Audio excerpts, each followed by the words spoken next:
आज मालिक से अरदास करेंगे कि जहां तक ये आवाज पहुंच रही है उन सब हंसों का विवेक जागे। एक एक हंस मालिक का विवेकी हो जाए ताकि अपने भले और बुरे की पहचान कर सके। भक्ति तो सब कर रहे हैं, एक भी ऐसा नहीं है जो भक्ति नहीं कर रहा है। जो भगवान को मानता है, जो परमेश्वर को मानता है, जो अल्लाह को मानता है, जो गॉड को मानता है, जो यहोवा को मानता है, सब कुछ ना कुछ कर रहे हैं। ऐसा कोई नहीं है जो नहीं कर रहा।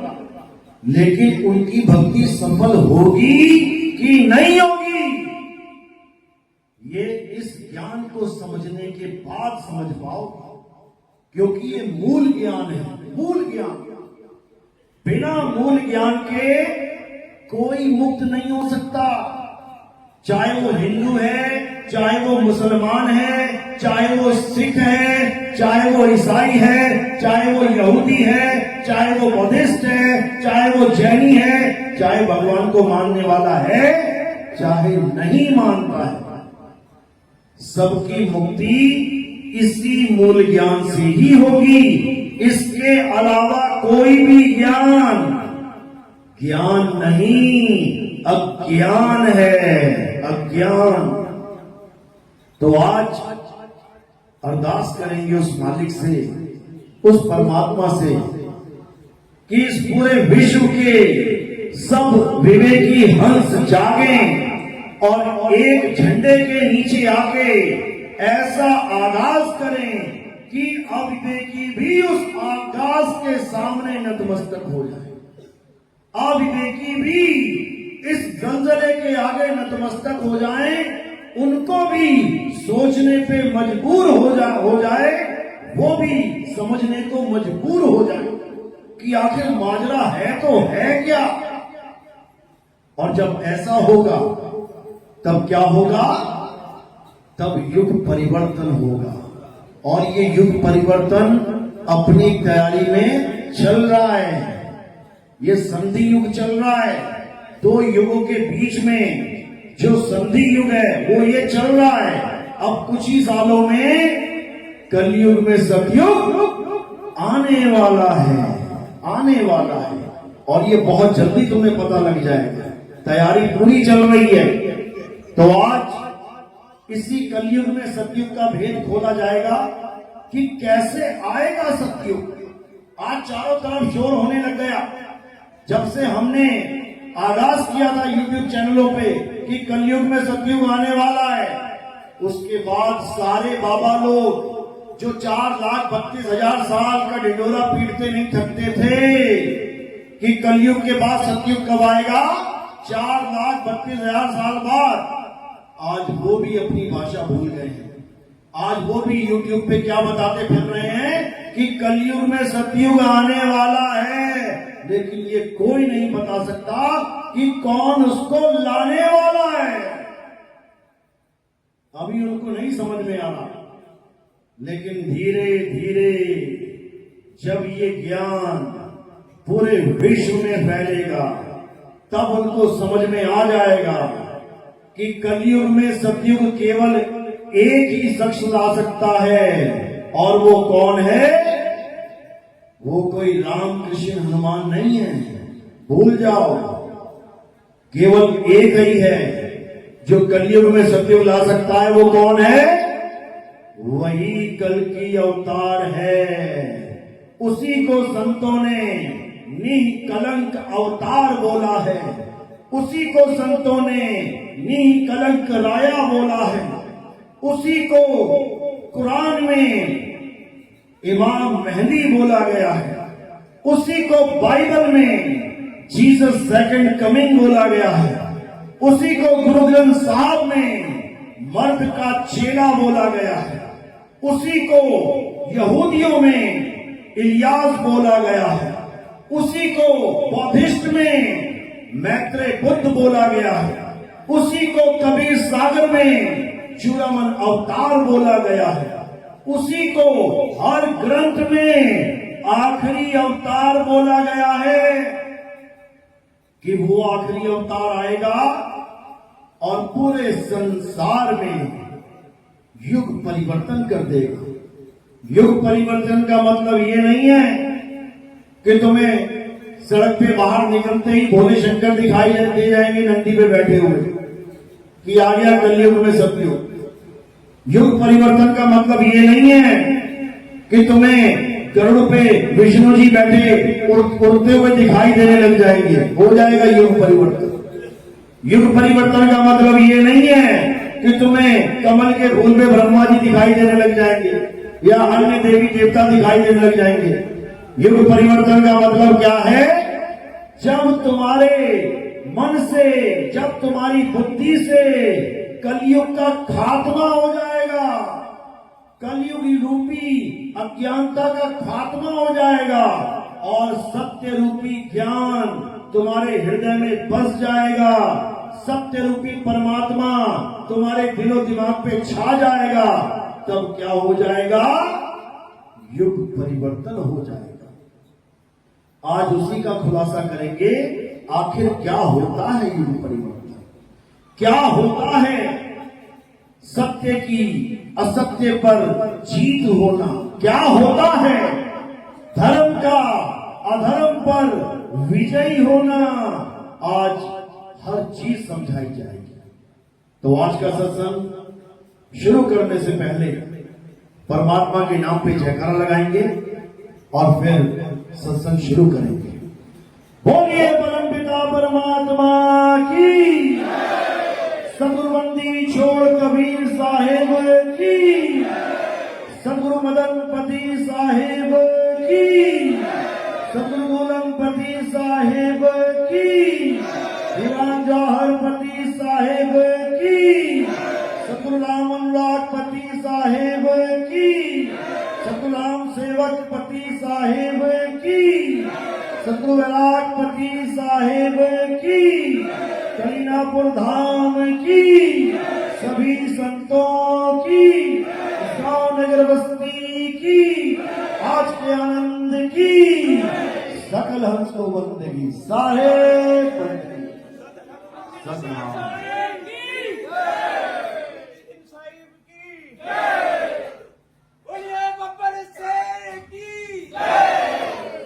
तो आज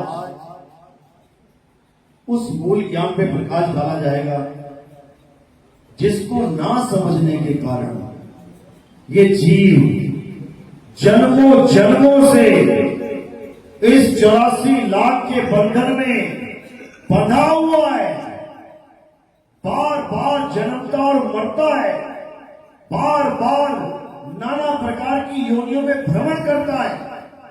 भक्ति में कोई कमी नहीं है, भक्ति खूब करता है। सतयुग में घर बार छोड़ के हजारों हजारों साल की तपस्या करने चला गया, तो क्या हुआ? वापस घूम के फिर आ गया। त्रेता में बड़े बड़े यज्ञ जप तप पूजा पाठ किए, खूब नाम जपे, तो क्या हो गया? वापस घूम के फिर आ गया।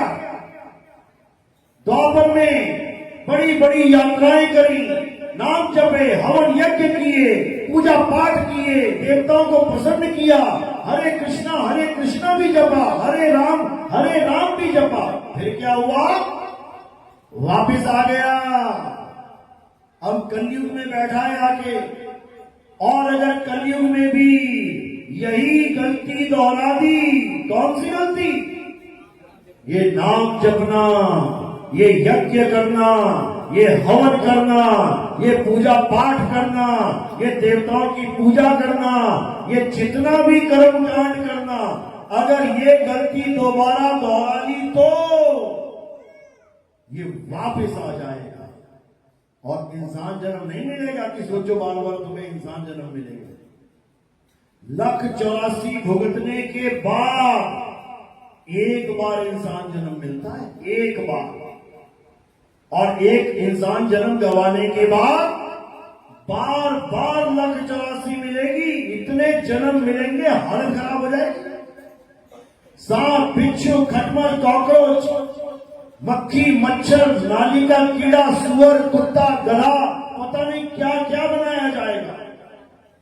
जंगलों में हिरण, चीते, भालू, शेर, घड़ियाल, पता नहीं क्या क्या बनाया जाएगा, हालत खराब हो जाएगी तुम्हारी। आज जो तुम्हें इंसान जन्म मिला है, हर तरह की फैसिलिटी मिली है। ठंड लगती है तो हीटर लगा लेते हो, गर्मी लगती है तो एसी चला लेते हो। बेटा जिस दिन जंगल में पैदा हो गए ना, उस दिन कोई ना पूछेगा हाल चाल। पानी पीने जाओगे तो रास्ते में शेर खड़ा है, उसको पता है यहीं पानी पीने आएगा, पहले ही घाट लगा के बैठा है वहां पे। और अगर शेर ना भी हो तो पानी के अंदर मामा बैठा है, इंतजार कर रहा है तुम्हारा। घड़ियाल मगरमच्छ गर्दन पकड़ के दबोच लेंगे। एक घूंट पानी की कीमत समझ में आ जाएगी। जो आज 20-20 लीटर का फ्लश कर देते हो पानी, तब एक घूंट पानी की कीमत पता लगेगी कि होता क्या है, अभी नहीं समझ में आ रहा। तो एक जन्म गवा लिया तो 1,84 के चक्कर काटने पड़ेंगे। कबीर साहब समझा रहे, 1,84 भुगत के पौ पे अटके आए, अब की पासा ना पड़ा तो फिर 84 जाए। कहते हैं अगर अब की पासा ना पड़ा, यानी अगर ये बाजी तू हार गया, और हारेंगे कैसे? ये जप तप पूजा पाठ हवन यज्ञ करके ही हारेंगे। बड़े बड़े ऋषि मुनि हार गए, बड़े बड़े देवर्षि हार गए, इसी जप तप के जाल में फंस गए। हम नहीं फंसेंगे, हम निकल चलेंगे यहां से। कबीर साहब समझा रहे हैं, बावन के जंजाल में फंस गया ये संसार, सिमरन बावन का करे कैसे लागे पार। बड़े बड़े ऋषि मुनि फंस गए इस बावन के जंजाल में। बावन क्या है? ये 52 अक्षर, अ आ इ ई उ ऊ ए ओ ओ का खा गा घा, ये सब 52 है। इन्हीं 52 के द्वारा सारे नाम रखे जाते हैं। राम जी का नाम कैसे रखा गया? इसी 52 के द्वारा। या रा ला वाश, इसमें से रा उठा लिया, पा फा बा भा मा, इसमें से मा उठा लिया, आ का डंडा लगा दिया, क्या बन गया? राम। यानी भगवान का नाम तब बन रहा है जब इस आदि मानव ने 52 अक्षर खोज लिए। अगर ये आदि मानव 52 अक्षर नहीं खोजता, पता है ना किसने खोजे हैं? आग की खोज किसने की थी? कौन से वैज्ञानिक ने खोजी? आदि मानव ही वो पहला वैज्ञानिक है, वो पहला खोज करता है जिसने आग की खोज करी। धीरे धीरे धीरे उसने हथियारों की खोज करी, हथियार बनाने शुरू किए, क्योंकि जानवरों से रोज आमना सामना होता था। उनके पास पंजे हैं, आदि मानव के पास कुछ भी नहीं है। तो उसने अलग से हथियार बनाने शुरू किए, मरे हुए जानवरों की हड्डियों से। उसके बाद उसी आदि मानव ने अक्षरों की खोज करी। ये जो तुम आज अक्षर बोल रहे हो, उन्हीं आदि मानवों की देन है। हिंदी के अक्षर हिंदुस्तान के आदि मानवों की देन है। अरबी अक्षर अरब देश के आदि मानवों की देन है। अंग्रेजी अक्षर अंग्रेजी आदि मानव की देन है। जापानी, चाइनीज, पुर्तगीज, स्पेनिश, जितनी भी भाषा उन देशों के आदि मानवों की देन है। अगर वो अक्षर ना बनाते तो इस दुनिया में कोई नाम ही ना होता। ये राम नाम, ये हरे कृष्णा, ये ओम नमः शिवाय, उन्हीं आदि मानवों के बनाए अक्षरों की देन है। अगर ये आदमी पक्की ईंट ना बनाता, भट्टे में बनती है ना पक्की ईंट, तो क्या ये महल बनते? तो क्या ये मकान बन जाते ईंटों के? क्या बड़ी बड़ी इमारतें बन जाती ईंटों की? नहीं बनती। ईंट बन गई तो मकान बन गए, तो महल बन गए, और अक्षर बन गया तो नाम बन गए, मंत्र बन गए, बड़े बड़े ग्रंथ बन गए। किसके द्वारा? अक्षरों के द्वारा।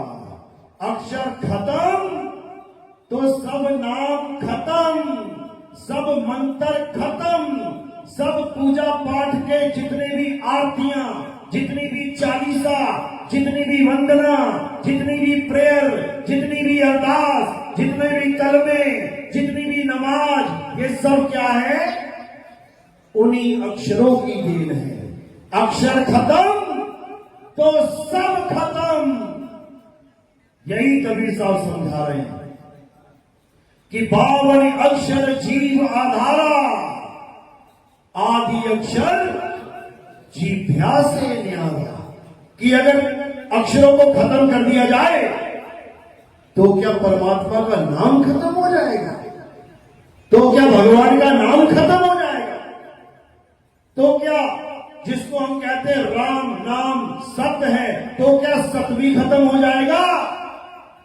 अगर राम का नाम खत्म हो जाए, क्योंकि 52 अक्षर से बना है, रा मा आका डंडा, अगर 52 अक्षर खत्म कर दोगे तो रा और मा भी खत्म हो जाएगा। तो क्या जिसको हम सत्य सत्य कह रहे थे वो सत्य भी खत्म हो जाएगा? बिल्कुल नहीं, क्योंकि सत्य किसी अक्षर का गुलाम नहीं है, सत्य किसी भाषा का गुलाम नहीं है, सत्य किसी धर्म का गुलाम नहीं है, सत्य किसी भगवानों का गुलाम नहीं है। जब भगवान आए भी नहीं थे तब भी सत्य था, सत्य है, सत्य रहेगा।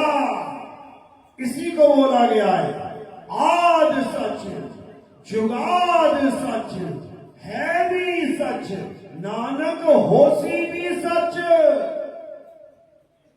यानी ये संसार खत्म हो जाए, ये नाम खत्म हो जाए, ये सारे धर्म खत्म हो जाए, फिर भी सत्य कभी खत्म नहीं होता। उस सत्य को जानना है। ये राम राम राम राम नहीं करना है, ये हरे कृष्णा नहीं करना है, ये अल्लाह अल्लाह नहीं करना है, ये वाहिगुरु नहीं करना है, ये गॉड गॉड नहीं करना है, ये यहोवा नहीं करना है। ये सब अक्षर हैं, ये सब जीव का खेल है। जिस दिन तुम्हारी जीभ कट गई, जिस दिन तुम्हारी जीभ में लकवा मार गया, ये सारे नाम तुम्हारे लिए यूजलेस हो जाएंगे मेरे भाई। एक नाम भी नहीं बोल पाओगे तो नाम नहीं बोल पाए तो क्या भगवान नहीं मिलेगा? क्या भगवान इन अक्षरों का गुलाम है? बिल्कुल नहीं। भगवान कैसे मिलेगा? भगवान कहां मिलेगा? जिस दिन ये समझ में आ गया उस दिन ये सारे नाम तुम्हारे लिए यूजलेस हो जाएंगे। तो वो परमात्मा कहां मिलेगा, कैसे मिलेगा, इसको अच्छे से समझना है। गुरबाणी क्या कहती है? जो प्रभु को मिलबोच है तो खोज शब्द में ले। इतनी बात तो बोल गए, लेकिन अब शब्द का कोई भेदी गुरु ही नहीं मिल रहा है तो मिलेगा क्या? कोई कहता है राम राम ही वो सच्चा शब्द है, उसे जपना पड़ेगा। कोई कहता है अल्लाह अल्लाह सच्चा शब्द है, कोई कहता है वाहिगुरु सच्चा शब्द है, उसे जपना पड़ेगा। कोई कहता है गॉड गॉड सच्चा शब्द है। यानी धर्म के ठेकेदार अपने अपने धर्म में उस शब्द को, उस सत्य को लेके बैठ गए। एक भी हिंदू ये नहीं कह रहा कि अल्लाह अल्लाह जप के मुक्ति मिलेगी। एक भी मुसलमान ये नहीं कह रहा कि वाहिगुरु जप के मुक्ति मिलेगी। एक भी सिख ये नहीं कह रहा कि हरे कृष्णा करके मुक्ति मिलेगी। सब एक दूसरे के एंटी पार्टी, जबकि सत्य चारों धर्म में है, लेकिन गुप्त है, गुप्त। हमारे सत्संग सुन के आज सब धर्म वालों को यह समझ में आ रहा है। पाकिस्तान तक से लोगों के फोन आते जिन्होंने नमाजें पढ़नी छोड़ दी कि जो ज्ञान आपने समझाया है इस ज्ञान को सुनने के लिए हमारे कान तरसते थे। जब हम फकीरों की वाणियां पढ़ते थे, समझ में नहीं आता था कि वो क्या बता रहे हैं और कैसे मिलेगा। हमारी संगत में ये कोई भेदभाव नहीं है, कौन हिंदू कौन मुस्लिम। मुसलमान कौन है, आप खड़ा करो। मुसलमान कितने, आप खड़ा करो। एक ही आए आज, कोई बात नहीं। सिख भाई कितने, आप खड़ा करो। हिंदू कितने, आप खड़ा करो। कोई ईसाई भी है क्या? ईसाई है कोई? वो भी है, दूसरे प्रोग्राम में मिलते हैं ये लोग। तो हमारा जो सत्संग है, ये जातिवाद, ये धर्मवाद, वंशवाद, ये सबसे परे है। हमारे सत्संग में ये बताया जाता है कि सत्य है क्या, और वो सत्य सबके पास है। हिंदू के पास भी है, मुसलमान के पास भी है, सिख के पास भी है, ईसाई के पास भी है, जैन के पास भी है, बौद्धिस्ट के पास भी है, भगवान को मानने वाले के पास भी है, भगवान को ना मानने के वाले के भी पास है, सबके पास है। लेकिन वो है क्या, ये समझना है। तो गीता के अनुसार क्या बताया जाता है? हे अर्जुन, अध्याय 2 16वां श्लोक पढ़ना घर जाके। 2:16 याद रखना। 2:16 पे क्या बोला जा रहा है? हे अर्जुन, इस दुनिया में 2 प्रकार के तत्व हैं। कौन कौन से? एक असत्य और एक सत्य। असत्य क्या है? ये पंच भौतिक शरीर, ये 5 तत्वों का संसार, ये मंत्र जंतर तंत्र, ये संसार में जितने मंदिर मस्जिद गुरुद्वारे चर्च इंसानों के द्वारा बनाए गए हर वस्तु, इस संसार में दिखने वाली हर वस्तु असत्य है। और सत्य क्या है? हे अर्जुन, इस सारे संसार में केवल एक सत्य है, और वो क्या है? आत्मा ही सत्य है। हे अर्जुन, ये संसार तो बनता बिगड़ता रहता है, ये अवतार तो आते जाते रहते हैं, ये जन्म तो खत्म होते और शुरू होते रहते हैं, लेकिन आत्मा कभी जन्म नहीं लेता, आत्मा की कभी मृत्यु नहीं होती। आत्मा अजन्मा है, नित्य है, शाश्वत है, पुरातन है। हे अर्जुन, ये आत्मा ही सनातन है, ये आत्मा ही सनातन है। आज जो सनातन का डंका बजाते हैं, आज जो पत्थरों की पूजा को सनातन धर्म समझते हैं, उन लोगों को ये समझ जाना चाहिए। अध्याय 2 24वां श्लोक सनातन की परिभाषा समझाई गई है। पत्थरों की पूजा करने वाला कभी सनातन नहीं हो सकता। मंदिरों में जाने वाला या किसी हवन यज्ञ को करने वाला कभी सनातनी हो ही नहीं सकता। हां, ये शुरुआत जरूर है। एलकेजी, यूकेजी, पहली, दूसरी, 5वीं, ये शुरुआत जरूर है। लेकिन कोई कहे कि कोई एलकेजी पढ़ के डॉक्टर बन जाएगा, कोई पहली, दूसरी, 5वीं करके इंजीनियर बन जाएगा, तो ये कोरा अज्ञान है। इसी प्रकार मंदिर मस्जिद गुरुद्वारे चर्च जाना एक शुरुआत है, बहुत अच्छी बात है। 100 जगह गंद बोलने से, 100 जगह दारू पीने से, 100 जगह चोरी यारी करने से लाख गुना अच्छा है कि जैसे संस्कार उसको उसके धर्म में मिल रहे हैं उन संस्कारों को ग्रहण करे। हिंदू है तो मंदिर जाए, मुस्लिम है तो मस्जिद जाए, सिख है तो गुरुद्वारे जाए, ईसाई है तो चर्च में जाए। लेकिन वो सोचे कि मैं मंदिर जाके सनातनी बन जाऊंगा, मैं मस्जिद में जाके मुसलमान बन जाऊंगा, मैं गुरुद्वारे में जाके खालसा बन जाऊंगा, मैं कहीं जाके कुछ बन जाऊं। कुछ नहीं बनेगा भाई, कुछ नहीं बनेगा। स्कूल में जब तक तुम पढ़ोगे तब तक तुम डॉक्टर नहीं बन सकते, 12वीं तक तुम डॉक्टर नहीं बन सकते, तुम्हें कॉलेज में जाना ही पड़ेगा। ये 12वीं तक की क्लासें हैं, मंदिर मस्जिद गुरुद्वारा चर्च। जब तक तुम इसमें पढ़ाई करने जा रहे हो तब तक ना तो तुम डॉक्टर कहलाओगे, ना तुम इंजीनियर, तब ना तुम साइंटिस्ट, ना तुम कुछ। तो क्या करना पड़ेगा? इस पढ़ाई को पूरा करके, इस स्कूल को छोड़ के कॉलेज में एडमिशन लेना पड़ेगा। चाहे वो एमबीबीएस हो, चाहे वो बीए हो, चाहे वो बीएससी हो, बीकॉम हो, वो कॉलेज कहलाता है, स्कूल नहीं। वहां जाके तुम्हें आगे प्रोफेशनल डिग्रीज मिलेंगी, तब जाके तुम कुछ कमा पाओगे, डॉक्टर बन पाओगे, इंजीनियर बन पाओगे। और वो भी तब जब उस कॉलेज को भी छोड़ोगे, पढ़ाई छोड़ोगे, तब कमाई शुरू होगी। तो इसी प्रकार ये मंदिर, मस्जिद, गुरुद्वारे क्या है? ये हमारे स्कूल की पढ़ाई है। देखो, हर जगह ग्रंथ मिलेगा तुम्हें। मंदिरों में गीता मिल जाएगी, मस्जिदों में कुरान मिल जाएगी। आप जाओगे गुरुद्वारे, वहां पे आपको गुरु ग्रंथ साहब मिल जाएंगे। आप जाओगे ईसाइयों के चर्च में, वहां आपको बाइबल मिल जाएगी। तो ग्रंथ क्यों रखे गए हैं? ग्रंथ का मतलब है पढ़ाई। आओ और पढ़ो। भगवान नहीं मिलेगा वहां पे। अगर वहां भगवान होता तो किसी पढ़ाई की जरूरत ही नहीं है। मैं क्यों बाइबल पढ़ूं जब मैं सीधे भगवान के पास ही आ गया? मैं क्यों गीता पढ़ूं जब मैं सीधे भगवान के पास आ गया? मैं क्यों गुरु ग्रंथ साहब पढ़ूं, मैं सीधे वाहिगुरु के सामने आ गया? लेकिन ऐसा नहीं है। वो पाठशाला है हमारी, वहां हमें पता लगेगा कि गीता में लिखा क्या है, वहां हमें पता लगेगा कि कुरान में लिखा क्या है, वहां हमें पता लगेगा कि गुरु ग्रंथ साहब में, बाइबल में लिखा क्या है। जो उसमें लिखा है उस पर गहन विचार करना है।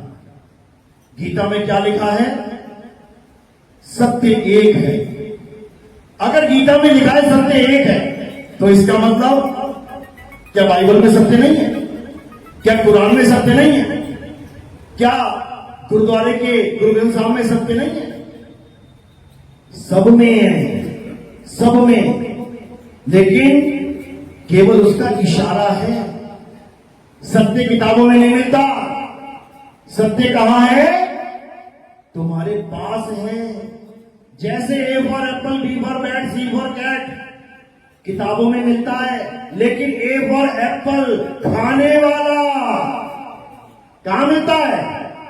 बाग में मिलता है। शिमला जाना पड़ेगा तुम्हें।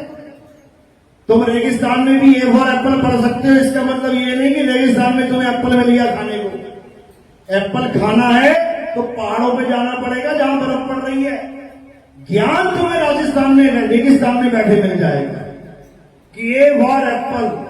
ज्ञान तुम्हें रेगिस्तान में बैठे मिल जाएगा कि डब्ल्यू से वाटर, पानी, समुद्र, नदियां, किताब में लिखा हुआ है सब। लेकिन रेगिस्तान में पानी की बूंद नहीं मिल रही है। ज्ञान मिल रहा है पानी का, पानी नहीं मिल रहा। इसी प्रकार गीता में भगवान मिलेगा, बाइबल में गॉड मिलेगा, गुरु ग्रंथ साहब में अकाल पुरुष मिलेगा, कुरान में अल्लाह मिलेगा। लेकिन केवल पढ़ने के लिए, पाने के लिए नहीं। केवल पढ़ने वाला अल्लाह मिलेगा, पढ़ने वाला भगवान मिलेगा। पढ़ लो, उससे क्या होगा? मैंने एक किताब पढ़ी, उसमें लिखा था कि करंट से पंखा चलता है। मैंने पढ़ लिया, पंखा भी खरीद लाया, पढ़ लिया मैंने, पंखा भी ले आया। चल थोड़ी नहीं जाएगा। उसके लिए क्या करना पड़ेगा? कनेक्शन लेना पड़ेगा करंट का। मेरे पढ़ने से पंखा नहीं चल जाएगा। इसी प्रकार मैंने पढ़ लिया, भगवान का नाम लेने से मुक्ति हो जाती है। मुक्ति नहीं हो जाएगी, पहले नाम को जानना पड़ेगा होता क्या है। मैंने पढ़ लिया, पानी में गिर के डूबने से बचने के लिए तैरना आना चाहिए। पढ़ लिया मैंने, ज्ञान हो गया मुझे कि डूबने से बचना है तो तैरना आना चाहिए। तो क्या आ गया तैरना? इतना पढ़ने के बाद तैरना आ जाएगा क्या? फिर तैरने कौन जाएगा? सीखने कौन जाएगा?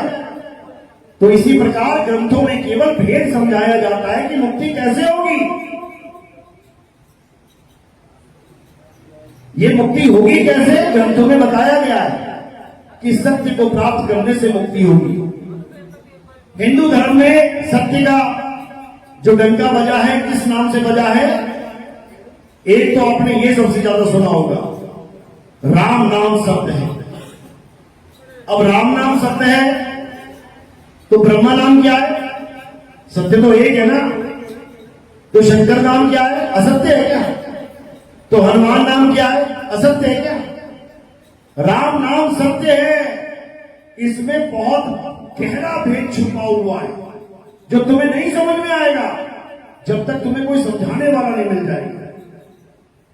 ईश्वर सत्य है, यह भी सुना है आपने, गाए भी गए हैं, ईश्वर सत्य है, सत्य ही शिव है।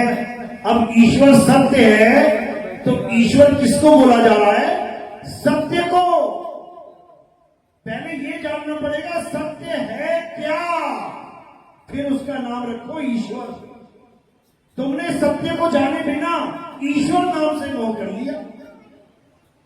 ईश्वर सत्य है क्या वो नहीं पता। जब नहीं पता तो फिर किसी और को आगे कर दिया जाएगा। पहली लाइन में ईश्वर सत्य है, दूसरी लाइन में जब नहीं पता लगा सत्य ही शिव है।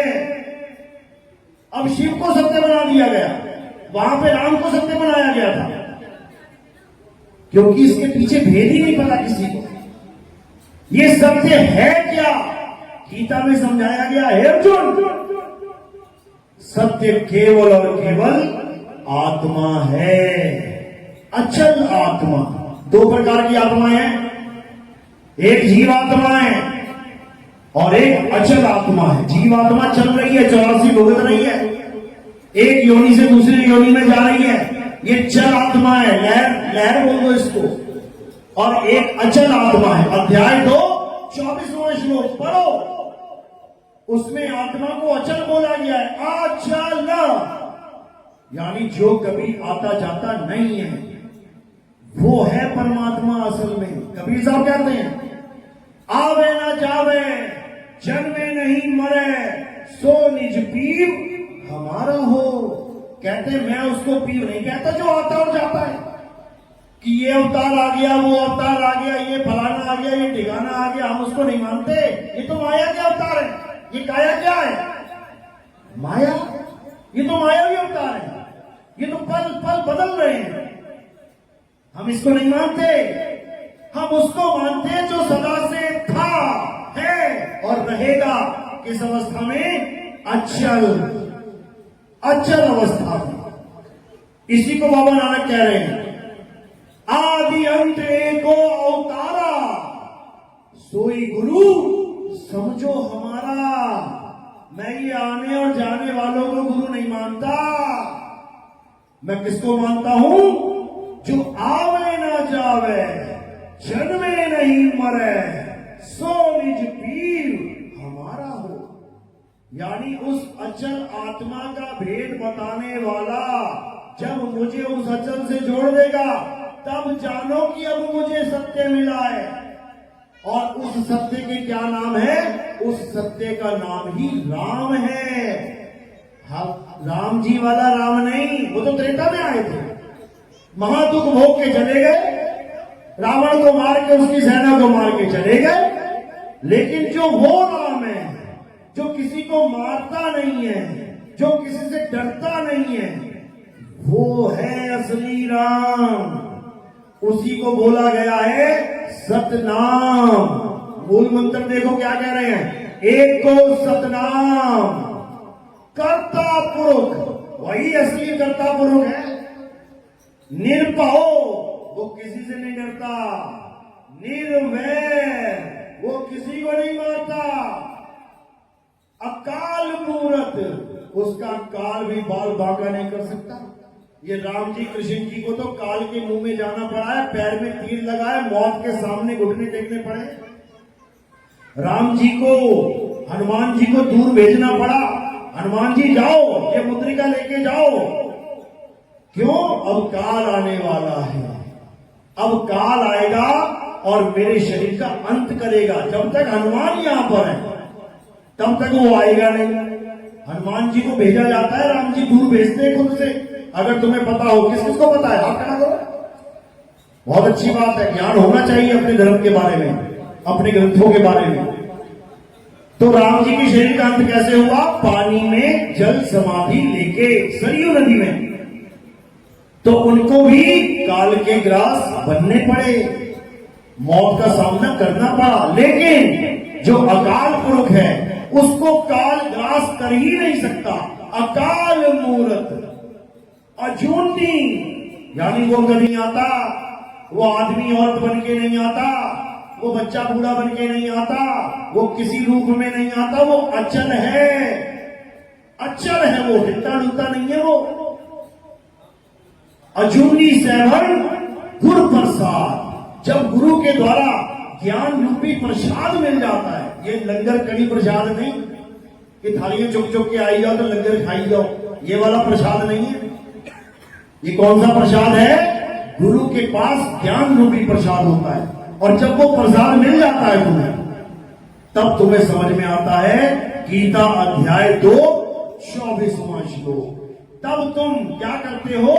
तब तुम जीव से, यानी चल आत्मा जिसे जीवात्मा कहते हैं, उस जीवात्मा से अचल आत्मा होने के लिए कार्रवाई शुरू कर देते हो, सत भक्ति शुरू कर देते हो, साहिब की बंदगी शुरू कर देते हो। गरीबदास जी महाराज ने समझाया, अरे कोटि तो ब्रह्मा है, कहते करोड़ों ब्रह्मा हो गए गलत भक्ति करने के कारण। क्यों? अगर गलत भक्ति करोगे तो तुम्हें कोई ना कोई पद मिलेगा, मुक्ति नहीं। भक्ति करने वालों को इंद्र का पद मिलता था। जमीन पे भक्ति कर रहा है बाबा ऋषि, उधर इंद्र का सिंहासन डोल रहा है। बताओ, इंद्र का सिंहासन डोल रहा है, क्यों? अरे कोई भक्ति कर रहा है, उससे क्या होगा?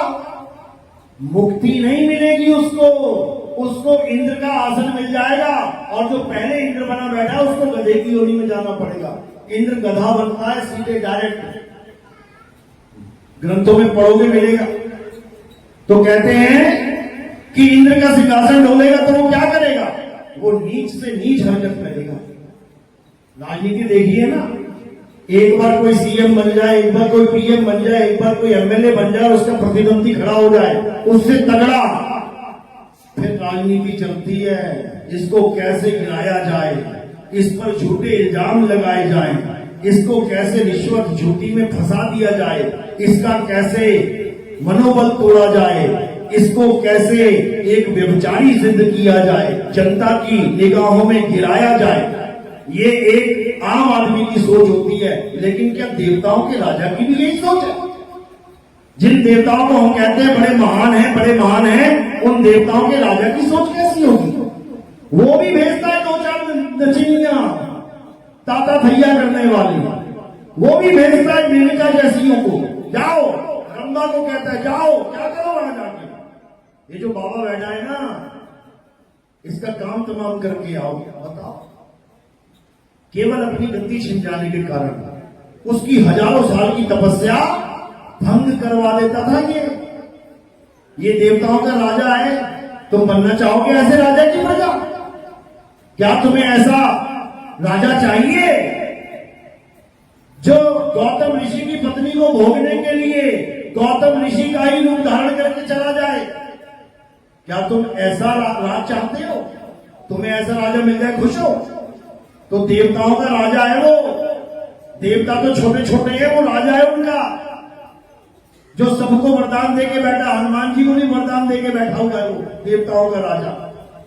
हनुमान जी कहते हैं बड़े शक्तिशाली हैं। कैसे शक्तिशाली हुए वो पता है? कैसे हुए शक्तिशाली? बहुत सारे ऋषियों ने, बहुत सारे लोगों ने उसको वरदान दे दिया। अरे तुम्हें दे देंगे, तुम भी शक्तिशाली हो जाओगे। तुम्हें दे देंगे, तुम भी शक्तिशाली हो जाओगे। एक आम आदमी इतनी जनता से आशीर्वाद ले लेना तो क्या बन जाता है पता है? क्या बन जाता है? देश का प्रधानमंत्री। और उसके बाद शक्तियां उसके आगे पीछे घूमती हैं। वो नहीं है शक्तिशाली, उसको तुम लोगों ने बना दिया है शक्तिशाली। हनुमान जी नहीं है शक्तिशाली, उनको इन ऋषि मुनि देवताओं ने बना दिया है शक्तिशाली। समझो, तुम्हें वही वरदान मिल जाए, तुम खड़े हो जाओगे कंपटीशन में हनुमान जी के। समझो बात को। और कौन दे रहे हैं वरदान? जो गौतम ऋषि की घरवाली को भोगने जा रहा है। उसके बाद गौतम ऋषि को पता लगा, गंगा ने बता दिया, भागा गया वापस। देखा कि इंद्र उसी के रूप में भाग रहा है। घरवाली को पूछा, ये क्या ड्रामा चल रहा भाई? कहती, प्रभु आप इधर से आ रहे हो, आप तो इधर को गए थे। कहता, तेरी इंद्रियों को पता नहीं लगा कि तेरा पति कौन है और गैर कौन है। ये 10 इंद्रियां दे रखी है प्रभु ने, और तुझे इस इंद्रियों के द्वारा पता ही नहीं लगा। चाहे पत्थर की हो जा, एक भी इंद्री काम नहीं करेगी तेरी। श्राप मिला है किसके कारण? देवताओं के राजा के कारण। कहां रहते हैं देवता? स्वर्ग में। और तुम्हारे मां बाप भाई बहन की टिकट कहां कटवा रहे हो तुम? स्वर्ग में। मेरे पिता का स्वर्गवास हो गया, कहां चला गया? इंद्र के नीचे बैठ गया आके। मेरी बहन का स्वर्गवास हो गया, कहां चला गया? इंद्र के नीचे आ गया। अब उसको नचवाएगा जाके वो। जा उस ऋषि के पास जा, भोग करके आ। तुम्हारी बहनों के साथ ये कांड होने वाले हैं। अगर तुम्हें सत्य नहीं पता लगा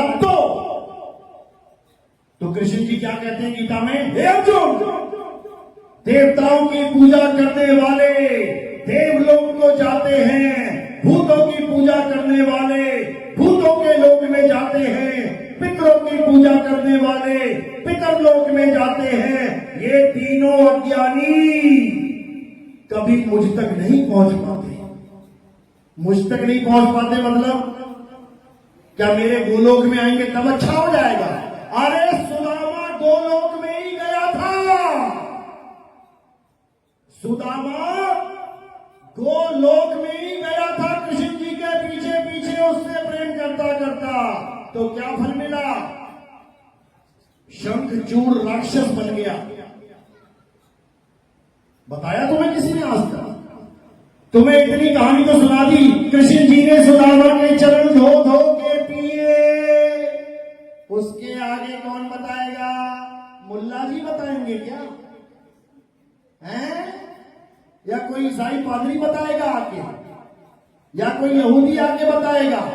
शिव महापुराण पढ़ो, उसमें पूरा वाक्य दर्ज है कि जब कृष्ण जी किसी और स्त्री के साथ रास रचा रहे थे तब राधा आ गई और उसने देखा ये तो किसी और के साथ लगा हुआ है। तब राधा को क्रोध आ गया और उसने देखा कि ये ग्वाला, ये सुदामा, ये दरवाजे पर दरबान बन के खड़ा हुआ है कि कोई अंदर डिस्टर्ब ना कर दे। तो क्या फल मिला? हे सुदामा, तूने इस कृत्य में अपना योगदान दिया है, जा तू राक्षस बन के पैदा हो। अगर रासलीला इतनी बुरी है तो यहां पर अच्छी क्यों मना दी गई? यहां तुम रासलीला करवा रहे हो उस कृष्ण जी के साथ 16,000 गोपियों की, और जो अपने ही लोक में रासलीला कर रहा है किसी और के साथ, राधा उसको श्राप दे रही है। बताओ, क्योंकि ये सब हमारे ग्रंथों में दर्ज है, लेकिन किसी को समझ में ही नहीं आता कि चक्कर चल क्या रहा है। इसलिए जैसा कोई कुछ बोलता जा रहा है, हाँ जी करते जाओ। सत्य को जानो, किसी भी लोक में जाने से मुक्ति नहीं होती। अज्ञानी को स्वर्ग नरक है, हरि जाने को नहीं, और डरत है से हमरे नहीं। पता है क्यों डरते हैं लोग मरने से? कि अब यमराजा आएगा, लेके जाएगा, खूब मारेगा, खूब धोएगा, इसलिए डरते हैं लोग। अब ये डर कैसे खत्म करना है? कबीर साहब समझाते हैं, अरे ना कहीं आना ना कहीं जाना, आपे में आप समाना।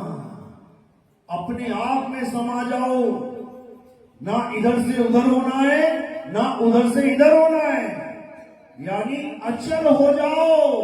अगर अचल हो गए तो किसी माई के लाल में दम नहीं है जो तुम्हें स्वर्ग या नरक या गोलोक या पितरलोक या कई लोग किसी लोक में डाल सके, नहीं डाल सकते। लेकिन तुम्हें अचल होना पड़ेगा। अचल गरीबदास जी समझाते हैं, अरे सतगुरु के कहूं अचल विहंगम चार, हम अमरापुर ले गए ज्ञान शब्द सरगार। कहते हैं हम अमरापुर ले गए, कहते हैं कि मुझे ऐसा सतगुरु मिल गया। सतगुरु के लक्षण कहूं अचल, यानी मुझे उसने ऐसी अवस्था दे दी, मैं अचल हो गया। अब कोई खींचे तो खींच ना पाए। जब मैं अचल ही हो गया, ले बेटा कहां ले जाएगा मुझे? एक 500 किलो के आदमी को एक 2 साल का बच्चा खींच के ले जा सकता है क्या? वो अचल है उसके सामने। अंगद ने पैर रख दिया, ले बेटा अचल है। सारी जनता हिला हिला के थक गई उसका पैर, वो अचल को चला ना पाए। इसी प्रकार जब शब्द भेदी गुरु तुम्हें उस अचल शब्द का भेद समझा देता है और तुम उस अचल शब्द की भक्ति करने लग जाते हो, तो इस दुनिया के सारे लोगों के दरवाजे तुम्हारे लिए बंद हो जाते हैं। अब तुम्हें ना तो कोई स्वर्ग में डाल सकता है, ना ही तुम्हें कोई नरक में घसीट सकता है, ना ही तुम्हें कोई सतलोक ले जा सकता है। फिर सतलोक में काल भगवान अंडा पैदा हो जाएगा। काहे का सतलोक? काहे का सतलोक? लानत है ऐसे सतलोक में जहां पे काल पैदा हो जाए। तो कहते हैं ना तुम स्वर्ग जाओगे, ना तुम नरक जाओगे, ना सतलोक जाओगे, ना अलख लोक जाओगे, ना अकह लोक जाओगे, ना अगम लोक जाओगे, ना अनामी लोक जाओगे। कहीं नहीं जाना। आने जाने से रहित हो जाओगे। और कैसे? जब तुम्हें तुम्हारे प्रभु का आसरा मिल जाएगा। कहां है तुम्हारा प्रभु? तुम्हारी आत्मा में विराजमान है। कैसे? ज्यों तिल माही तेल है। तेल कहां विराजमान है? तिल में। ज्यों तिल माही तेल है और ज्यों चकमक में आग, तेरा साईं तुझ में है, जाग सके तो जाग। तेरा साईं तुझ में है, तेरे शरीर में नहीं है कि तू आंखें बंद करके ध्यान त्रिकुटी पे लगा के तू प्रभु को खोजने निकला है। कोई और ही मिल जाएगा तुझे और तू उसी को प्रभु मान लेगा। कौन मिलेगा? संतो तन खोजा मन पाया। यहां पे एक ज्योति जग जाएगी, प्रकाश हो जाएगा। भोले शंकर को भी मिल गया था यही निरंजन, यही प्रकाश। इसीलिए सांकेतिक ज्ञान में उनकी तीसरी आंख खुलवा दी लोगों ने कि भोले शंकर की तीसरी आंख खुल गई, मतलब त्रिकुटी में प्रकाश दिखाई दे गया। वो ज्योति स्वरूपी अलख निरंजन दिखाई दे गया और भोले शंकर ने उसी को परमात्मा स्वीकार कर लिया। तभी वो बार बार कहते थे अलख निरंजन। जब भोले शंकर ने स्वीकार कर लिया तो गोरखनाथ ने भी कर दिया, भैरवनाथ ने भी कर दिया, ये सारे नाथों ने कर लिया। सब करने लग गए अलख निरंजन, अलख निरंजन। लेकिन कबीर साहब ने नहीं किया। कबीर साहब समझा रहे हैं, अरे ये ज्योति स्वरूपी अलख निरंजन तुम्हें राखी भरमाई हो। ए हंसा तू अमर लोक का बड़ा कालवश आई हो। ये अलख निरंजन यही इस पिक्चर का असली विलेन है। एक ऐसी फिल्म आई थी जिसमें एक ऐसे आदमी को दिखाया गया, बहुत बड़ा दानी, बहुत सज्जन, सबका भला करने वाला, सबको बचाने वाला। और अंत में आते आते आते जब क्लाइमैक्स में भेद खुला तो पता लगा वही कहानी का विलेन था। बस समझ लो हमारी भी वही कहानी चल रही है। जिसको हमने भगवान मान लिया है वही असली विलेन है।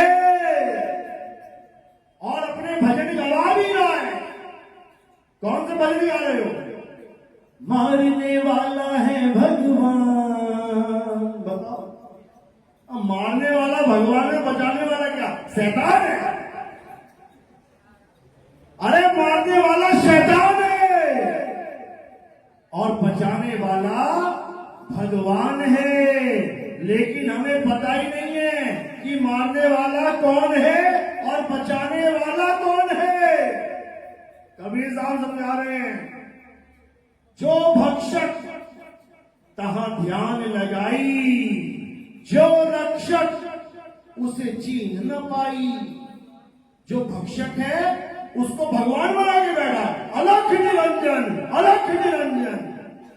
और पूछो ये भूकंप कैसे आता है? भगवान लाते हैं। तो रोता क्यों है? जब तेरा घर वाले मर जाते हैं रोता क्यों है? उसको पूछो सुनामी कैसे आती है? प्रभु की इच्छा से आती है। तो काहे भगदड़ मचाता है? मर जा। उसको पूछो ये पहाड़ों से जलजले आते हैं, पूरा पूरा गांव में डूबे, ये कौन ला रहा है? ये प्रभु की कृपा से हो रहा है। तो फिर काहे रोना रो रहा है? स्वीकार कर उसको। फिर क्यों बचने के लिए भाग रहा है? ये काल है, ये काल भगवान है। जिस सृष्टि में तुम रहते हो ये काल भगवान की सृष्टि है और इस सृष्टि का नाम है साक्षात मृत्यु लोक। तुम नया घर बनाना, बाहर बोर्ड लगवा देना मृत्यु लोक, बड़ा अच्छा लगेगा क्या? अपने घर का नाम कोई मृत्यु लोक रखता है क्या? उसने रखा हुआ है, लेकिन तुम मृत्यु लोक में रह के भी नहीं समझ पा रहे हो। बूचड़ खाने के बाहर लिखा होता है बूचड़ खाना, स्लॉटर हाउस, और अंदर बकरे डांस कर रहे हैं। बताओ, ये बूचड़ खाना है, ये मृत्यु लोक है और तुम लोग डांस कर रहे हो। आज मेरे यार की शादी है, घोड़े पे मर गया तेरा यार, बैठा बैठा अटैक हो गया उसको। बस जा रही है शादी की भरी हुई, खाई में गिर गई, बारात में अकेला दूल्हा पहुंचा, बाराती कहीं और ही पहुंच गए। बताओ, इस दुनिया में जी रहे हो तुम जहां पल का भरोसा नहीं है। ये काल कब क्या कर डाले, एक पल का भरोसा नहीं है, समझ लो। ये मृत्यु लोक है, काल भगवान का लोक है। यहां भोले शंकर की पत्नी को नहीं छोड़ा जाता, वो भी 6 महीने लेके घूम रहा, भैया क्या करूं मेरी बीवी मर गई। विष्णु जी आ रहे हैं, मैं जगत का करता हूं, उसको जिंदा करके दिखाना।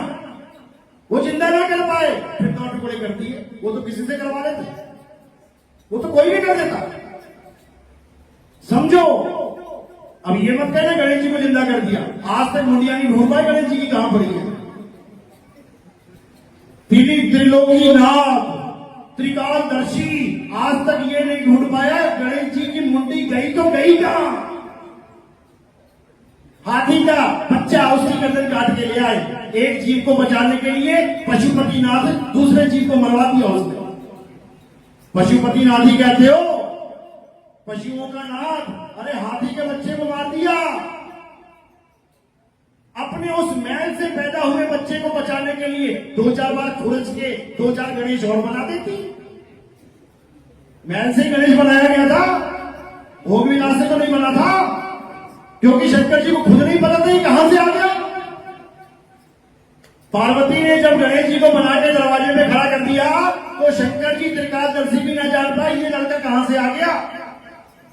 और अगला सही बात बोल रहा था भाई कि माता जी स्नान कर रही है, मत जाओ, क्योंकि जब त्रिकालदर्शी को नहीं पता ये मेरा बेटा है, उस मैल के गणेश को क्या पता ये मेरा बाप है। इतनी बात तो समझ में आनी चाहिए थी, लेकिन नहीं, खोल दी तीसरी आंख, उड़ा दी मुंडी, आज तक ना मिली। तो मेरे भाई सत्य को जानो, सत्य क्या है। इन कहानियों में उलझोगे तो इसी जन्म मरण के चक्कर में उलझते रह जाओगे। सत्य क्या है हे अर्जुन? आत्मा ही सत्य है। अध्याय 3 17वां श्लोक। हे अर्जुन, जो अपनी आत्मा में रमण करते हैं, जो अपनी आत्मा में तृप्त हैं, जो अपनी आत्मा में संतुष्ट हैं, उनके लिए कोई धार्मिक कर्म कर्तव्य लागू ही नहीं होता। उनको पूरे जीवन में एक बार भी मंदिर जाने की जरूरत नहीं है। उनको पूरे जीवन काल में एक बार भी मस्जिद में जाने की जरूरत नहीं है। उनको पूरे जीवन काल में एक बार भी गुरुद्वारा, एक बार भी चर्च जाने की जरूरत नहीं है। क्यों नहीं है? कारण क्या है? क्योंकि हे अर्जुन, आत्मा सब में विराजमान है। तो मंदिर कहां जाऊं? मंदिर का नाम मंदिर क्यों रखा गया? क्योंकि उस प्रभु को मन के अंदर ढूंढ। मन के अंदर। लेकिन क्या बना दिए? भैया 4 रुपए दे दो, भैया 10 रुपए दे दो, भैया 20 रुपए दे दो, 100 रुपए दे दो। क्या बना रहे हो? भगवान का घर बना रहे हैं। बेकारियों, जो भगवान पूरा संसार बना सकता है एक पल में, जो भगवान पूरा संसार मिटा सकता है एक पल में, वो अपना मंदिर नहीं बना सकता। वो तुम लोग लगे हुए मंदिर बनाने। तो यही समझाने के लिए कृष्ण जी को बार बार अवतार लेना पड़ता है। वो यहां पे हरे कृष्णा करवाने नहीं आते, हरे राम करवाने नहीं आते। अगर हरे राम करवाने आते तो कभी कृष्ण बन के ही ना आते। हरे राम करते रहो, मुक्त हो जाओगे, पार हो जाओगे। तो कृष्ण जी बन के आने की क्या जरूरत थी? और हरे कृष्णा से पार हो जाओगे तो महात्मा बुद्ध 9वां अवतार आने की क्या जरूरत थी? और अगर महात्मा बुद्ध से ही काम बन जाता, क्यों महात्मा बुद्ध कह के गए कि मेरे बाद एक और बुद्ध आएगा और उसका नाम मैत्रेय बुद्ध होगा? क्यों रखा मैत्रेय बुद्ध नाम? कारण क्या है? क्यों रखा कल्कि नाम? कारण क्या है? क्यों रखा इमाम मेहदी नाम? कारण क्या है? क्यों रखा इलियास नाम? कारण क्या है? क्यों रखा चूड़ामणि नाम? कारण क्या है? क्यों रखा मर्द का चेला नाम? कारण क्या है? क्यों रखा जीसस सेकंड कमिंग? कारण क्या है? जिस दिन कारण समझ में आ गया ना, सारी शंकाओं का निवारण हो जाए। कल्कि अवतार उसका नाम इसलिए रखा गया है क्योंकि वो कलंक से रहित है। वो राम नहीं है, वो श्याम नहीं है। क्योंकि सब में कलंक लगे हैं, सबको श्राप लगे हैं। बिना श्रापों के तो अवतार भी नहीं हुए। विष्णु जी को श्राप लगा तो राम बन के आना पड़ा। किसने श्राप दिया? उसी के भगत ने। हे विष्णु, जैसे तूने मुझे एक स्त्री के लिए तड़पाया है, मुझे बंदर का चेहरा दे दिया, जा मैं तुझे श्राप देता हूं, तू भी औरत के लिए तड़पे। बताओ, भगत ही भगवान को श्राप दे रहा है। किसने दिया था श्राप? ये तुम्हें लग रहा है नारद ने श्राप नहीं दिया। नारद तो पछता रहा था। जैसे ही श्राप देके होश आया, क्या कहता है? नारायण नारायण प्रभु, अरे प्रभु ये क्या अनर्थ हो गया, मुझे क्षमा कर दो प्रभु, मुझे क्षमा कर दो। अच्छा, इसका मतलब कहानी में ट्विस्ट है। ये कांड कोई और करके चला गया जो नारद भी ना समझ पाया। कौन करके चला गया? अलख निरंजन। ये कांड इसने किया है, ये है असली कांडी। और फंस बेचारा नारद गया। अब विष्णु जी क्या कह रहे हैं? नहीं नारद, ये तो विधि का विधान है। हम तो मात्र एक प्यादे हैं, करने वाला कोई और है। वही है करने वाला। वही सारे वरदान और वही सारे श्राप देता है। कौन? अलख निरंजन। अभी कहां बैठा है वो? अभी कहां बैठा है? कहां बैठा है? तुम सबके अंदर बैठा है वो। तुम सबके अंदर बैठा है। आज भी वो वरदान और श्राप देता है। बेटा आया, माता जी पाए लागू, जुग जुग जियो बेटा। थोड़ी देर बाद, मां तू मेरी बीवी से कुछ कह मत दिए, दूर मर जाके कहीं। कौन दे रहा है श्राप? कौन दे रहा वरदान? यही दे रहा है, अंदर बैठा बैठा सारे कांड यही कर रहा है। सुबह से शाम तक जो भी तुम काम कर रहे हो यही करवा रहा है। तो आज जो कपड़े पहन के आए हो किसके कहने पे पता है? मैं लाल साड़ी पहन के जाऊंगी, ये वाली बिंदी लगाऊंगी, ये वाला मेकअप लगाऊंगी। कौन कह रहा है? यही मन कह रहा है अलग निरंजन बेटा बड़ी स्वीट लगेगी तू, ये पहन के जाना। ये समझ लो, ये मन के खेल चल रहे हैं। सुबह उठते हो 5 बजे, क्यों? मन कह रहा है। नहीं उठे क्यों? मन नहीं कर रहा था। सुबह चाय पीते हो क्यों? मन को पसंद है। काढ़ा क्यों नहीं पीते? अरे मन को पसंद नहीं है। साबुन लगाते हो कौन सा? मन पसंद। कपड़े कौन से पहनते हो? मन पसंद। गाने कौन से सुनते हो?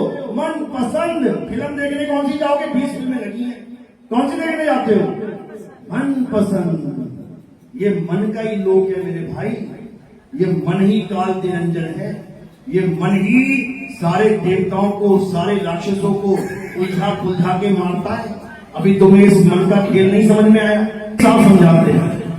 मन के हारे हार है, मन के जीते जी। कहे कबीर गुरु पाइए, मन ही के प्रति। कहते हैं ये मन इतना शातिर है, ये तुम्हें बैठे बैठे बैठे अभी कहीं से कहीं पहुंचा देगा। अभी तुम्हें यहां बैठा रखा है इस मन ने, थोड़ी देर में ठेके पे खड़े मिलोगे लाइन में। क्यों? मन कर गया दारू पीने का, पहुंच गए। कबीर साहब समझा रहे हैं, मन जाता है तो जाने दे, तू थाम के राख शरीर। उतरा पड़ा कमान से, क्या कर साके तीर। तीर तभी सामने वाले को मारेगा जब कमान पे चढ़ जाएगा। अब ऐसे उठा के तीर मारोगे, लगेगा क्या? इसी प्रकार ये मन इतना शातिर है, सारी दुनिया को नचा रहा है, सारी दुनिया को। एक भी ऐसा बंदा नहीं है जिसके अंदर मन नहीं है। और ये मन ही कली काल है। राम जी किसको मारने आए थे? रावण को। एड्रेस था ना उसका, लंका पहुंच गए। कृष्ण जी किसको मारने आए थे? कंस को। एड्रेस था ना उसका, पहुंच गए। कल्कि भगवान किसे मारने आएंगे? कली काल को। कहां है उसका महल? कहां रहता है वो? एड्रेस तो बता दो। कल्कि भगवान का एड्रेस बता रहे हैं। मुरादाबाद के संबल में कल्कि भगवान का अवतार होगा। और कली भगवान का अवतार कहां होगा वो भी बता दे भैया। गली नंबर, वार्ड नंबर जाके दर्शन कर लेते हैं उसके। अरे ये कली काल मन है और कल्कि भगवान आत्मा है। यही आत्मा कलयुग के अंत में इस कली काल का खात्मा करेगी। तब होगा कलयुग में सतयुग। समझ जाओ, यही कबीर साहब समझा रहे हैं। मन को मार गगन चढ़ जाई, मान सरोवर बैठ नहाई। जब इस मन को यानी कली काल को मार के जब तुम मान सरोवर में जाओगे तो क्या होगा? कागा से हंसा किया, करत न लागी वाह। उसके बाद तुम जीव से पीव हो जाओगे। अरे कोटि तो ब्रह्मा भय, कोटि भय ईश। साहिब तेरी बंदगी से ये जीव होए जगदीश। ये पंथ कोई भगवान पूजने का पंथ नहीं है। ये पंथ कोई देवी देवता पूजने का पंथ नहीं है। ये पंथ कोई परमात्मा पूजने का पंथ नहीं है। ये पंथ परमात्मा हो जाने का पंथ है। जीव से पीव हो जाना है, तब तुम्हारी यात्रा सफल होगी।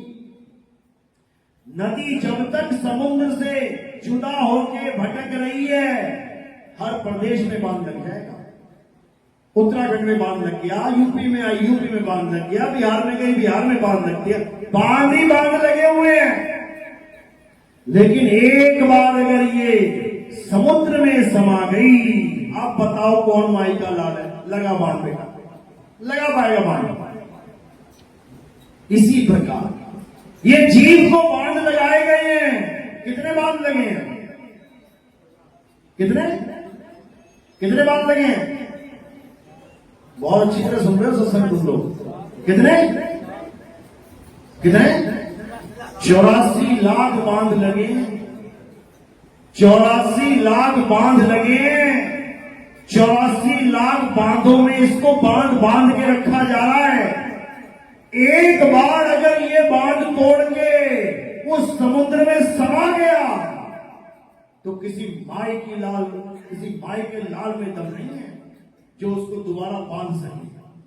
इसीलिए कबीर साहब ने क्या समझाया कि जाप मरे अजपा मरे अनहद भी मर जाए, सूरत समाए शब्द में, गंगा समाए समुद्र में, वाको काल ना खाए, उसको ये काल नहीं खा सकता। तो मेरे भाई अच्छी तरह समझ जाओ ये सत्य क्या है। ये सत्य सबके पास है, वो राम के पास है, वो कल की अवतार सबके पास है। किसी फोटो की पूजा करने की जरूरत नहीं है, वो कल की अवतार सबके पास है। घट घट मेरा साइया सूरी सेज न कोय, और बलिहारी व घट की जिस घट पर घट होए।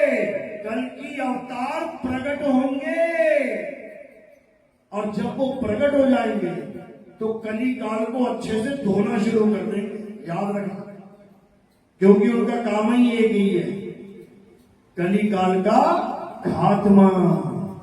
समझ लो। तो वही आत्मा हिंदुओं के पास भी है, वही आत्मा मुसलमान के पास भी है, वही आत्मा सिख भाई के पास भी है, वही आत्मा ईसाई के पास भी है, वही आत्मा नास्तिक के पास भी है, वही आत्मा आस्तिक के पास भी है, सबके पास है। लेकिन उसका भेद नहीं पता। आत्मा सबके पास है लेकिन उसका भेद नहीं पता। सब अपनी अपनी आत्मा लेके आए हो, घर में तो नहीं छूट गई किसी की, जल्दबाजी में रह गई हो, कहीं बाथरूम में टंगी हुई, नहीं रह सकती। वो तुम्हारे साथ है। 24 घंटे में से कितने घंटे रहती तुम्हारे साथ? 2-4 घंटे के लिए चली तो नहीं, छोड़ गई नहीं जाएगी। चली गई ना अगर वो, तो तुम्हारी उंगली भी नहीं हिलेगी। इसीलिए कहते हैं प्रभु के बिना पत्ता नहीं हिलता। ये पत्ता क्या है? पा और ता, 5 और तत्व। ये 5 तत्व हैं, पा और ता, पत्ता। ये हिलेगा नहीं, प्रभु नहीं होगा। तो प्रभु कौन है? आत्मा ही प्रभु है। ये आत्मा ही प्रभु है, समझ लो। तो इसी आत्मा को जानना है, कल्याण होगा। इसी आत्मा को हिंदुओं में ईश्वर बोला गया है। ईश्वर सत्य है, यानी ईश्वर आत्मा है। कौन सी आत्मा? अचर आत्मा, जिसे परमात्मा भी कहते हैं, जीव आत्मा नहीं। जीव तो भोग रहा है। तो हिंदुओं में कहते हैं ईश्वर सत्य है, मुसलमानों में कहते हैं अनल हक या अल्लाह अल हक। सुना कभी? किस किसने सुना है? बहुत अच्छी बात है। अल्लाह अल हक, हक यानी सच। कहते ना हक हलाल की कमाई खाओ। हक यानी सच्चाई, यानी अल्लाह सत्य है। अब ईश्वर भी क्या है? सत्य है। अल्लाह भी क्या हो गया? सत्य है। अब ईसाई वो क्या कह रहे हैं? God is truth. ईसाई भी कह रहा है गॉड कौन है? ट्रुथ है। ट्रुथ यानी सत्य है। और सिख भाई भी कह रहा है कि हमारा अकाल पुरुष कौन है? सत्य श्री अकाल। सत्य ही हमारा अकाल पुरुष है। तो हिंदुओं के पास भी सत्य है जिसको ईश्वर कहते हैं, मुसलमान के पास भी सत्य है जिसे अल्लाह कह रहा है, सिख के पास भी सत्य है जिसे अकाल पुरुष कह रहा है, ईसाई के पास भी सत्य है जिसे गॉड कह रहा है। तो झगड़ा किस बात का है भाई? झगड़ा किस बात का है? क्योंकि चारों को नहीं पता सत्य है क्या। चारों को नहीं पता सत्य है क्या। इसी बात का झगड़ा है। जैसे पानी, हिंदू क्या पीता है प्यास लगने पे? पानी। मुसलमान पानी, सिख पानी, ईसाई पानी, अरे जानवर तक क्या पीते हैं? पानी।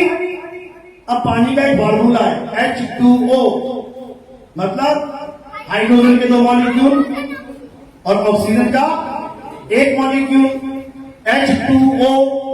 ये तत्व ज्ञान है, ये नाम ज्ञान नहीं है, ये तत्व ज्ञान है। यानी किस तत्वों से वो तत्व बन रहा है? हाइड्रोजन और ऑक्सीजन से ये तत्व बन रहा है। ये तत्व ज्ञान है। जब आदि मानव ने पानी देखा जलाशय में, नदियों में, तो वहां क्या तैर रहा था, क्या चल रहा था? H2O। उसने नाम नहीं रखा H2O, क्या नाम रख दिया उसने? जल, वाटर, नीर, तोय, पानी। अलग अलग देशों में, अलग अलग प्रांतों में ये नाम रख दिए गए। अब एक दिन सारे इकट्ठे हो गए, आ जाओ भाई मीटिंग करते हैं। अब लगे पानी की महिमा गाने। अरे हमारे वहां पे ऐसी चीज है जिसको पियो तो गला गीला हो जाता है, उसका नाम पानी है। अब दूसरा कहने लगा, अंग्रेज, ऐसा नहीं हो सकता, वो तो हमारे यहां है, जिसको पियो तो गला गीला हो जाता, वो वाटर है, पानी नहीं है। तीसरा बोला, अरे तुम दोनों बेवकूफ हो, वो नीर है, नीर। चौथा बोला, तुम तीनों ही बेवकूफ हो, वो तोय है। और पांचवा कहता, तुम पागल हो, वो जल है, जल। पांचों लड़ पड़े। कारण क्या है? तत्व ज्ञान की कमी। नाम ज्ञान में फंस गए। ईश्वर सत्य है, नहीं नहीं अल्लाह सत्य है, नहीं नहीं वाहिगुरु सत्य है, नहीं नहीं गॉड सत्य है। और सत्य क्या है वो पता नहीं। मरो फिर लठ लेंगे। तो एक समझदार आदमी आया, उसने क्या बोला, भाई तू अपने पानी लेके आ, तू अपना जल लेके आ, तू अपना वाटर लेके आ, तू अपना नीर लेके आ, तू तोय लेके आ, और टेबल पे रख दे। अब पांचों ने क्या किया, अपना अपना गिलास भर के लेके आ गए। और जब गिलास हमने रख दिया तब क्या, अबे इसको क्या लगा उधर, अबे ये तो पानी तेरा। तब वहां क्या हो जाएगा? तत्व ज्ञान। तत्व ज्ञान हो जाएगा वहां पे। नाम यूजलेस हो जाएगा, यूजलेस। मैं मलेशिया में गया, वहां मैंने दूध ले लिया क्योंकि बहुत ज्यादा काटन काट वाला काम चल रहा था। मैंने कहा चलो यार दूध और सेब खा लेते हैं, शाकाहारी बंदे हैं हम लोग। जब मैंने दूध लिया और मैं जब पीने लगा, इधर सेब काटूं इधर दूध पीऊं, तो दूध के ढक्कन पे उस पे क्या लिखा था बोतल पे? सूसू। मैंने कहा हे प्रभु योग ये हो गया, इधर सेब खा रहा हूं उधर सूसू पी रहा हूं, इधर सेब खा रहा हूं सूसू पी रहा हूं। लेकिन तत्व ज्ञान था, नाम का ज्ञानी नहीं थे, तत्व के ज्ञानी थे। भले इसने नाम सूसू रख दिया, सूसू छोड़ो मूत भी रख देता, तब भी मैं वो पी जाता। क्यों? क्योंकि उसमें तत्व था। और कौन सा तत्व? दूध था। अब इस दूध को कोई मूत भी कह दे, भैया चाय उसी से बनेगी। समझे? इसी प्रकार उस सत्य को कोई राम कह दे, मुक्ति सत्य से होगी। उस सत्य को कोई अल्लाह कह दे, मुक्ति सत्य से होगी। उस सत्य को कोई गॉड कह दे, वाहिगुरु कह दे, कुछ भी कह दे, मुक्ति सत्य से होगी, नाम से नहीं।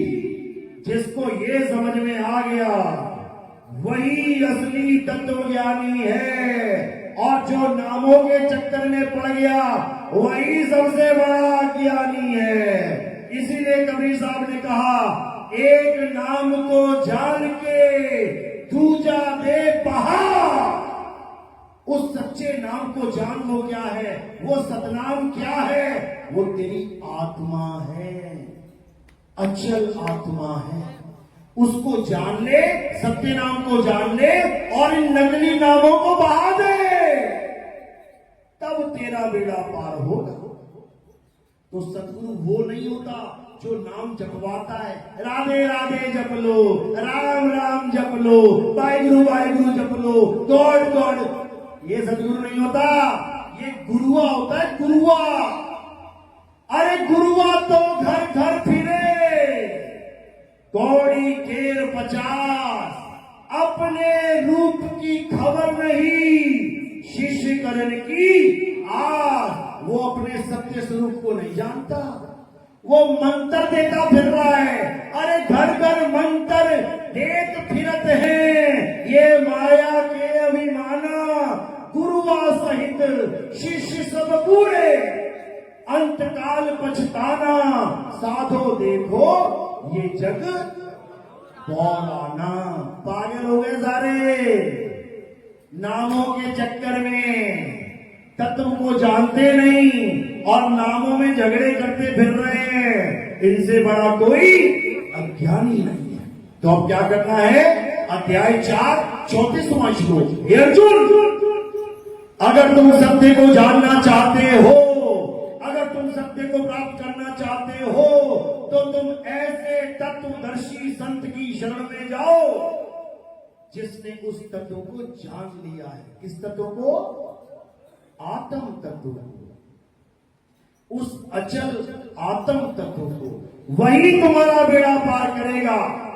छल कपट से रहित होकर तुम उसको दंडवत प्रणाम करके, उसकी सेवा करके उससे ज्ञान प्राप्त करो, वही तुम्हारी मुक्ति का कारण बनेगा। एक बार सत्य प्राप्त हो जाने पर तुम कभी अज्ञान को प्राप्त नहीं करोगे। तो क्या करना है? तत्व ज्ञान को प्राप्त करना है, आत्म तत्व को जानना है, इस मन और माया के खेल से निकल जाना है। बात समझ में आ रही है कि ऊपर से जा रही है? किस किस के आ रही है? हाथ खड़ा करो जरा। बहुत बढ़िया, बहुत बढ़िया, बहुत बढ़िया। क्योंकि जो क्लास में पास होगा वही एग्जाम में पास होगा। एग्जाम आने वाला है, समझ लो। चलो, पूरी तैयारी खींच के करनी है। सबका एग्जाम आने वाला है, ज्यादा दिन नहीं बचे हैं। दादा दादी वाले सपने छोड़ दो, मैं दादा बनूंगा, मैं दादी बनूंगी, वो खेल खत्म होने वाला है। अब तो निकलने की बारी है, समझे?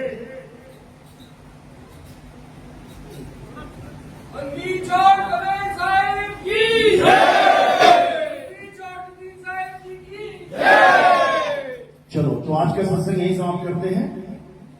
जो नाम दीक्षा वाले वो हाथ खड़े करो, प्रथम दीक्षा वाले, और जो दूसरी दीक्षा वाले हैं वो हाथ खड़ा करो। ठीक है, अब आरती होगी। आरती किसकी होती है हमारे यहाँ? हमारे यहाँ किसी जड़ वस्तु की आरती नहीं होती है।